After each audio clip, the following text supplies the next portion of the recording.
Well, here we are, the fourth episode of the TC2 vs TF2 balance changes series. Once again, check out the rest of the series if you haven't already. I'm not going to be explaining what TC2 is every video. Demo in particular is a class I've been dreading mainly because of the core changes made to his shields and stickies. But enough with my rambling, today we're going to go over the Demolitions Man, or Annihilator. The first primary we'll be covering today is the Lock and Load, renamed the Iron Force in TC2. In TF2, the Lock and Load deals 20% more damage to buildings and has a 25% faster projectile speed. In return, you only have 3 shots, your explosions are 25% smaller, and your grenades will shatter harmlessly upon hitting a surface. The weapon currently focuses on taking out nests and ranged precisional picks, which is alright I suppose. It's a situational side grade that's, in my opinion, slightly worse than stock when there's no NGs. Like, sure, faster grenades that travel further are fine, but I like myself an extra shot, you know. In TC2, the Iron Force deals 50% more damage to buildings, has a 50% smaller explosion radius, has no projectile speed bonus, deals mini crits to explosive jumping targets, and also explodes immediately on surfaces rather than shattering. Outside of screwing over buildings even more, ironically, I believe the identity of the Lock and Load has been changed with these changes. The whole shtick of the Lock and Load was to be a ranged single target killer that punished you for missing, but the lack of the projectile speed bonus and the introduction of the surface impact explosion changes this from a sniping grenade launcher into a more aggressive grenade launcher with way more mobility and a crutch in the form of your pills hitting even if you miss. I would still call the Iron Force balanced because of the clip size penalty, but with the general applicability being changed entirely, I see the Iron Force as even more of a crush than TF2's version. And that's kind of funny because the Lock and Load was changed in TC2 for feeling like a crush. It's a balanced but not very good change if that makes any sense. Second on the list is the Iron Bomber, with the same name in TC2. In TF2, the Iron Bomber fires grenades that don't tumble around and explode 30% faster than stock, with the trade-off being that you have a 15% smaller explosion radius. The Iron Bomber is more or less a preference pick due to being so similar to stock. Like, sure, it's easier to jump and missing is punished less, but it's more or less the same as stock. In TC2, the Iron Bomber will detonate nearby grenades when you fire another grenade, in return for the complete removal of splash damage on direct hits. That's it. That's everything. And I'll be honest, these changes are mostly quality of life. Like, you can set up escape traps if you need to retreat, and now it's harder to deal with crowds, but those aren't huge and it still feels quite similar to TF2's Iron Bomber. And I'm not entirely sure about this, so like, don't call me out on it, but like, it feels as if Roblox physics impact how much normal pills tumble. Because of that, the Iron Bomber might actually be a more consistent alternative. But anyways, it's not a needed change, but it's fine. Anyways, now we get into the secondaries, where I will probably enter mid-series crises. Before we start analyzing the sticky bomb launchers, I will mention the universal changes made to all sticky bombs in TC2. Firstly, sticky jumping has been changed to deal a set amount of damage. Additionally, the explosion radius has been nerfed by I think 15%, and the arm time, while technically the same, feels way longer due to varying levels of ping. Not only that, enemies can destroy your stickies while they're mid-air. These changes were made to deal with sticky spamming and the sticky bomb launcher feeling too much like a second primary. While I agree sticky spamming needed to be solved, I feel like the explosion radius and arm time penalties aren't striking the core problem. Stickies are by nature a defensive tool, but they work so well aggressively because the detonation timer starts when the sticky fires, allowing you to detonate them mid-air or immediately after hitting a surface. A longer arm time and smaller explosion radius help mitigate the problem slightly by forcing you to aim and wait a bit longer, but they can still be spammed. The changes help a bit but are purely a band-aid solution in my opinion. Moving on, we have the Scottish Resistance, renamed the Irish Guard in TC2. The Scottish Resistance in TF2 fires 25% faster, holds 36 reserve compared to the usual 24, allows you to place down 14 stickies compared to the usual 8, destroys enemy stickies, and also lets you detonate select stickies near your crosshair. All of this is balanced out with the single downside of a 0.8 second slower arm time, which basically translates to you can't spam. Although seen as underwhelming, it excels at locking down multiple chokes, and that situation pops up quite a bit. I personally think it's balanced as it's the definition of a situational side grade. In TC2, the Irish Guard fires 30% faster, holds 48 reserve, allows you to place down 16 stickies, and has a clip size of 16 compared to the usual 8. These are balanced out by a 0.4 second slower arm time and a 15% slower reload speed.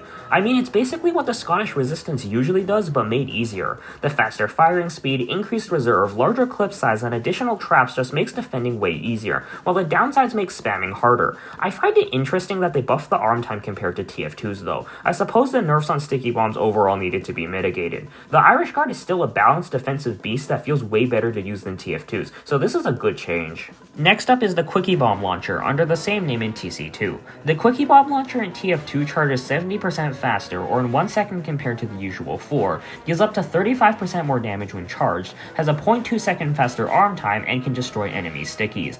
On the downside, you have a 15% damage penalty and a 50% smaller clip size.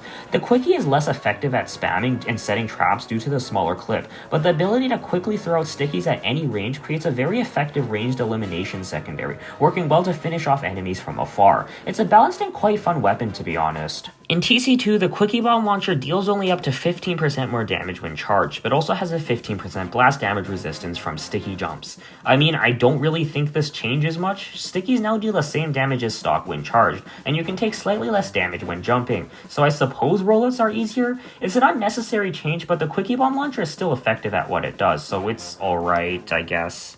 So that's it for stickies, now it's time for shields, so let's go over the general changes. There's the fact that shield bashing hitboxes have been made more forgiving, but the biggest change to shields is the fact that they don't have melee crits or mini crits. Now you're probably scratching your head as to why this change was made, and it's kind of an unfortunate reason. If you play TC2, you may have noticed that you occasionally hit melee hits that don't seem fair, or maybe you got killed by a melee halfway across the map. Whether it's because of Roblox engine jank or intentional game design, melee combat in TC2 is a lot easier than in TF2. Because of that, many melee-based subclasses, including Trollger and Demoman, had to be nerfed. While I do get why it was changed, it still makes Demoman in TC2 feel a lot less engaging. Additionally, let's touch on trimping, which is a whole other mess to deal with. So trimping in TF2 was actually a bug. When charging up an incline, the game's physics decides that the slope is slippery enough and sends you charging upwards, essentially creating an invisible ramp that lets you fly across the map. It's a huge part of high-level Demo Knight play, which I find funny due to it being unintentional. In TC2, trimping had to be intentional, which means that specific code went into how trimping works. When charging, your gravity is set lower on your max slope angle, which is how steep something is in order for you to climb it, gets raised. Trimping happens when Roblox physics determines that what you're charging on is steep enough so that you can fly off it, while the reduced gravity makes it so that you don't immediately fall. This is also the main reason you can fly off a blast jump or when you jump and charge off high objects. However, this is all reliant on something called the humanoid shape. The humanoid shape is pretty much the way your model interacts with objects around you, which is the reason you can walk through small windows or randomly fly up when getting near a rock. Humanoid shapes frequently get changed behind the scenes to deal with collision issues, and sometimes indirectly impact things, like trimping. For example, I encountered an issue a while ago where trimping off the shore fences on Harvest required you to jump and then charge, which was previously not needed. I'm not entirely sure why this happens, but that is a way that humanoid shapes can impact your trimping experience. But enough about strange Roblox mechanics, let's get into the meat of the shields. Let's start with the Tide Turner under the same name in TC2. In TF2, the Tide Turner grants a 15% explosive and fire damage resistance, 75% of your charge on a melee kill, and most importantly, full turning control while charging. On the downside, taking damage will deplete your remaining charge at a 1-to-1 ratio, and you also only gain melee mini crits rather than crits. The Tide Turner is generally seen as the go-to for Hybrid Knight due to the turn control and charge refill on kill, allowing you to close gaps to finish off an enemy and escape right after. In TC2, the only major change outside of the lack of crits is the change to a 25% charge on melee kill instead of 75%. I suppose this makes escaping after a kill harder if you don't have the Persian Persuader or Bootlegger, but otherwise it's pretty much the same weapon, and funnily enough, I'd say this weapon actually gets an indirect buff with the removal of crits on other shields, since the loss of melee mini crits is much less than melee crits. Despite the nerfs making it less of a get in get out tool, especially the change from 75% to 25% charge, it's still the best weapon for Hybrid Knight and it actually has a place on Demo Knight now due to the nerfs on other shields, so overall it's an alright change given how Demo Knight needed to be nerfed. Next up is the Splendid Screen, renamed the Gladiator's Guard in TC2. In TF2, the Splendid Screen has a 20% fire and explosive damage resistance, an 8-second recharge instead of the usual 12, and a 70% increase in shield bash damage,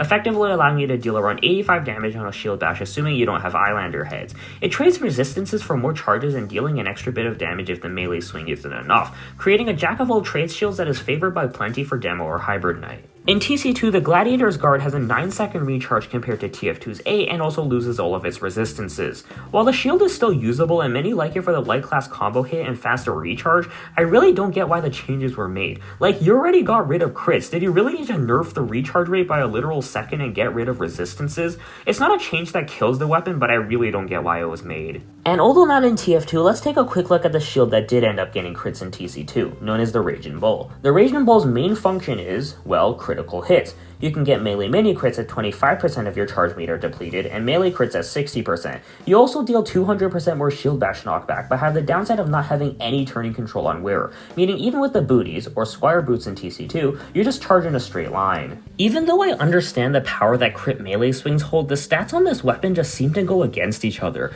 The shield bash knockback either makes it harder for you to get a melee swing, or is completely useless if you do get a melee swing. Not only that, the lack of turning control forces you to exclusively choose unaware targets and hope they don't move at the end of the charge. Either that or run into a large crowd, get a single kill, and die. You don't even have resistances to increase your survivability. If you want crit swings, then this is the only choice you have, but this weapon just baffles me from a design perspective.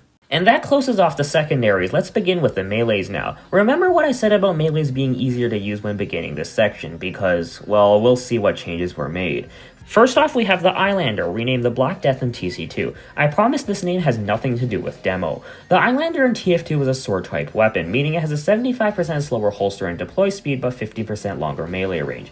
But onto the Eyelander specific stats. It lowers your max health by 25, but allows you to regain this health through heads taken. Heads are just kills with the Eyelander, and will increase your max health by 15 and base speed by 8%, to a max of 4 heads. The Eyelander encourages you to get up in personal, and in return snowballs you into a melee beast almost as fast as Scout and with more health than a soldier. It's a staple of Demo Knight's kit and has always been a very powerful sword. In TC2, the Black Death has two main changes. A 10% movement speed penalty on wearer was added, and heads, or souls in TC2, cap at 3, not 4. I will mention that the lack of crits does hurt this weapon since you're essentially relying on normal melee swings, but that's a given with how Demo Knight as a whole is easier in TC2. But with how getting kills is harder without crits, I think the nerfs, while minor, weren't really needed. Snowballing without crits and a movement speed penalty is hard enough, and now you have less noticeable buffs, which makes this weapon slightly underwhelming. The Black Death is still usable, but I'm not a huge fan of the changes. Also, why does this look like a freaking Fisher-Price play sword? The model looks so dumb. Then we have the Claymore? Yeah, let's just call it the Claymore. In TC2 it's called the Elegant Blade. The Claymore in TF2 was a sword-type weapon with a 0.5 second increase in charge duration and 25% charge refilled on a melee kill. However, you have a 15% damage vulnerability while it's active. It's a good weapon that pairs well with the Tide Turner for Hybrid Knight, allowing you to reach targets further away, finish them off, and immediately charge away. It's a balanced sword that isn't as sustainable as others, but lets you get picks from further away. In TC2, the Elegant Blade has a 1 second increase in charge duration instead, and replaces the 15% damage vulnerability while active to a 15 max health penalty. The max health penalty actually takes away less health than the vulnerability but is always active, which just forces you to be a little more cautious. But the 1 second increase in charge duration is double that of TF2's, allowing for much more flexibility in finishing off targets and just feeling really fun to use. The Claymore was balanced, but I like this change quite a bit. Next is the Yolapo Caver, renamed the Shockonaut in TC2. In TF2, the Caver is just sad. Before the nerfs, it was a meme weapon used to jump scare snipers or suicide bomb, but the competitive fanbase complained about it one-shotting medics, and now we have the current day Caver. The Caver's main gimmick is that its first hit will cause an explosion which deals 75 base damage and around 54 self damage. And by first hit, I mean first hit. The explosion will not recharge until you use a resupply cabinet. On the downside, it deploys 100% slower, fires 20% slower, and deals 15% less damage on melee hits. About the explosion, it's considered range damage and thus has damage and explosion fall off. This means that unless you're right under somebody, you're likely only going to deal around 121 damage, including the melee hit. So it doesn't even one-shot sniper. Literally all you can do is suicide bomb with this on the objective and respawn. In TC2, the Shockonaut deals 54% less damage on melee hits and makes you 50% more vulnerable to knockback, but grants mini crits while blast jumping and changes how the explosion works. The explosion will recharge in 10 seconds, and rather than counting as range damage, it just deals deals a set 60 damage. The set explosive damage and recharge make the Caver a lot more consistent, but the Caver only deals 121 damage with mini crits, and a light class has 125 health. Yeah, I'm not really sure how they missed the main buff the Caver needed. It's more reliable in TF2's Caver, and the recharge alone brings this from annoying to fun to use, especially with the Raging Bull, but it still sucks that it only deals 121 damage. And we're nearing the end with the Persian Persuader, renamed the Spartan Savior in TC2. In TF2, the Persuader is a sword-type weapon that refills 20% charge on hit and also turns ammo pickups into charge. On the downside, you have 80% less primary and secondary reserve ammo on wearer, which pretty much just means no Hybrid Knight. The Persuader is a fun and balanced weapon that allows for much more frequent charging, and the downsides literally mean nothing if you were planning on playing Demo Knight anyways. The Spartan Savior in TC2 changes the reserve ammo penalties with a 20% slower reload speed on wearer and makes it so that wearing the booties, or Squire boots, reduces charge gain from all sources by 40%. I get what they were trying to do, which is to make this balance between Hybrid and Demo Knight, and while a 40% penalty on charge gain and a 20% slower reload speed sound pretty punishing, in practice they don't really change that much. On Hybrid Knight, I just need to be a little more cautious when reloading, and on Demo Knight, it's still a great unlock that lets me charge more often. A medium ammo pack still gives 30% charge, which is plenty. The Persuader was fine in TF2, but TC2's works well on both Hybrid and Demo Knight, which personally seems like a win to me. And finally, we reached the end with the Half Zatoichi, renamed the Katana in TC2. I actually went over this weapon for the Soldier vs Trooper video, but I feel like it's worth mentioning again on Demo Knight. In TF2, the Half Zatoichi is a sword-type weapon that heals 50% of your base health on kill, which can overheal. It can also instantly kill others wielding it, but that's only useful if another Half Zat user is stomping your team. On the downside, drawing this weapon completely and switching it away will deal 50 damage. You must maintain your honor. On Demo Knight, it's a very useful weapon that allows Demo Knight to survive way more encounters. The Katana in TC2 has only 2 changes. Honor Bound takes away 25 health instead of 50, and you have a 25% damage vulnerability while active. That 25% damage vulnerability might seem like a huge downside, but when you realize that getting melee hits is way easier and thus you'll be getting health more, I personally think that the downside is deserved. If anything, I needed a bigger downside because the Katana is seen as the best Demo Knight weapon right now. It's another change that was only implemented because of how melee works in Roblox, but I think they handled it alright enough, for Demo Knight at least. And that's all the weapons for today. Regarding the Flag Axe, I felt as if its use on Trooper was the same on Annihilator, so I didn't want to repeat myself. And about the Golf Club, it's technically a new weapon, so I didn't include it in. Also, huge thank you to Samdeman, Plague Doctor 568, and Crystal for dealing with all of my bullshit. I couldn't have done this video without you guys. And I guess that's everything. Thanks for watching.